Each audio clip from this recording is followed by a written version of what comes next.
গভীর রাতে দুই সন্তানের মায়ের সাথে দেখা করতে গিয়ে যুবক আটক। বিষয়টিকে নিয়ে এলাকায় বেশ চাঞ্চল্যকর পরিস্থিতি সৃষ্টি হয়েছে। ঘটনাটি ঘটে রানীশঙ্কল থানার ধর্মগড় ইউনিয়নে, যেটি হরিপুরের একটি অংশ। ঘটনাস্থলে গিয়ে জানা যায়, দীর্ঘদিন ধরে দুই সন্তানের জননীর সাথে পরকীয়ার সম্পর্ক ছিল অবিবাহিত পুরুষের সাথে। ঘটনাটি ঘটে 24শে এপ্রিল রোজ শুক্রবার আনুমানিক রাত 3টার দিকে এ ঘটনাটি ঘটে। স্থানীয় সূত্রে জানা গেছে, দীর্ঘদিন ধরে ওই নারী ও পুরুষের মধ্যে সম্পর্ক ছিল। বিষয়টি পরিবার ও সদস্য এলাকাবাসীদের নজরে এলে উত্তেজনা বিরাজ করে।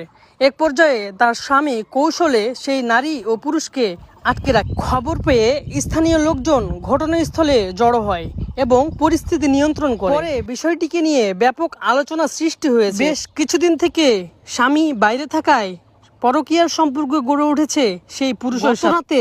তার স্বামী হঠাৎ বাড়িতে এসে দেখলে দুজনকে আপত্তিকর অবস্থায় দেখতে পায় এবং হাতে নাতে ধরে নেয় এবং আটকে রাখে। বিষয়টিকে নিয়ে এলাকার গণ্যমান্য ব্যক্তিরা নালিশ বসায় এবং সেখান থেকে ডিসিশন আসে তার আগের স্বামীকে ডিভোর্স দিয়ে সেই পুরুষের সঙ্গে বিয়ে দেওয়া হবে। গ্রামের সবার সম্মতি নিয়ে এবং সেই নারী ও পুরুষের সম্মতি নিয়ে উভয়ের বিয়ে সম্পূর্ণ করা হয়। এই বিষয়গুলো নিয়ে সবাইকে সতর্ক থাকা উচিত এবং একজনের সংসার আরেকজন নষ্ট না করি। এলাকার সকলের দাবি ছিল তাদের বিয়ে দেওয়া হোক, যেই কথা সেই কাজ।